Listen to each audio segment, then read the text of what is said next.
हरे कृष्णा। अब भगवद गीता के पहले अध्याय का श्लोक संख्या 19।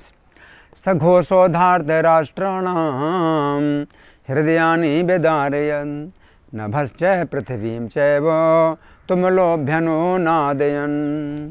तो यहाँ पर संजय धृतराष्ट्र को बता रहे हैं कि जो 18 महारथियों ने शंख बजाए, जो पांडव सेना के थे, तो इस शंख ध्वनि के द्वारा क्या हुआ, धार्तराष्ट्राणाम हृदयानि व्यदारयत्। धृतराष्ट्र के जो पुत्र थे उनके हृदय विदीर्ण हो गए, उनके हृदय फट गए, उनके हृदय में भय उत्पन्न हो गया। तो ये जो है विशेष बात है कि जब कौरव सेना की शंख ध्वनि हुई थी तो इतनी बताया गया कि सशब्दस तुमुलो भवत्, कि तुमुल ध्वनि उत्पन्न हुई। लेकिन अब पांडव सेना के जो महारथियों ने शंख बजाए तो बताया गया है कि धृतराष्ट्र के पुत्रों के हृदय विदीर्ण हो गए। तो धृतराष्ट्र के जो पुत्र हैं, चूँकि अधर्म के मार्ग पर चल रहे हैं, तो श्री कृष्ण ऐसे अभक्तों के हृदय में भय उत्पन्न करते हैं। तो श्री कृष्ण को कहा जाता है अभक्तानाम भयंकरः। अभक्तों के हृदय में भय उत्पन्न करते हैं श्री कृष्ण।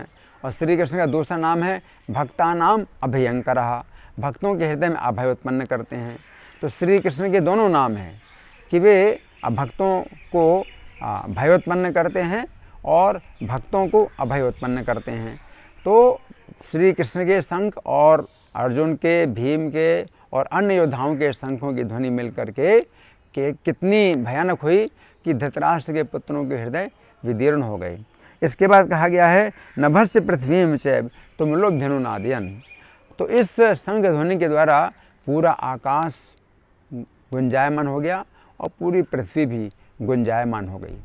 तो ये हमें समझना है कि जब श्री कृष्ण के चरणों की शरण हम लेते हैं तो हमारा भय दूर होता है, क्योंकि श्री कृष्ण के चरणों को कहा जाता है अभय चरणारविंद, कि उनके चरणों में अभय का निवास है। तो ये बड़ा प्रसिद्ध भजन है, भजहु रे मन श्री नंद नंदन अभय चरणारविंद रे, कि हे मन तुम श्री नंद नंदन के चरणों का भजन करो जहाँ पर अभय निवास करता है। तो हर प्रकार का भय श्री कृष्ण के चरणों के द्वारा दूर होता है। तो जो अर्जुन हैं और भीम हैं, ये सब जो है श्री कृष्ण के चरणों के आश्रित हैं। और चूँकि अर्जुन, भीम सभी लोग श्री कृष्ण के चरणों के आश्रित हैं, तो पांडवों की पूरी सेना श्री कृष्ण के चरणों के आश्रित हैं। इसलिए उन्हें डर नहीं लगता है, उन्हें मृत्यु का भी भय नहीं होता है।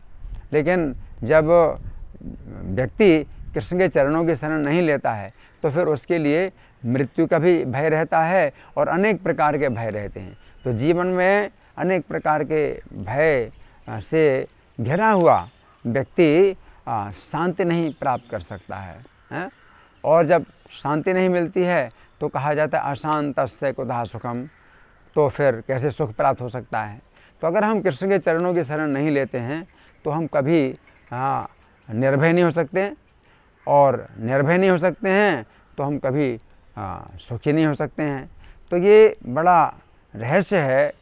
और श्रील प्रभुपाद भी अभय चरणारविंद कहलाते थे।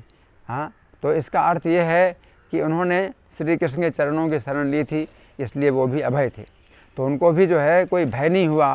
वे 70 वर्ष की अवस्था में अकेले गए अमेरिका, और उनके पास पैसा भी नहीं था, उनके पास कोई सहायक भी नहीं था, लेकिन कितने निर्भय कि अकेले जाकर के उन्होंने कृष्ण भावनामृत का प्रचार किया। तो असंभव कार्य था। कैसे एक व्यक्ति 70 साल की अवस्था में इस प्रकार निर्भय हो सकता है और पहली बार जाए अमेरिका, जहाँ उसका कोई परिचय ना हो। उसी प्रकार से प्रहलाद महाराज अभय थे, तो उनको भी हिरण्यकशिपु ने अनेक प्रकार से मृत्यु की यातनाएं दी, लेकिन प्रहलाद महाराज भयभीत नहीं हुए क्योंकि कृष्ण के चरणों की शरण में थे।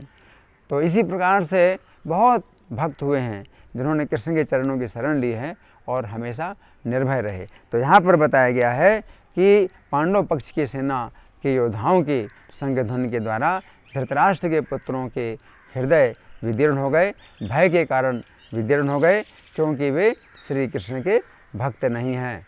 हरे कृष्णा।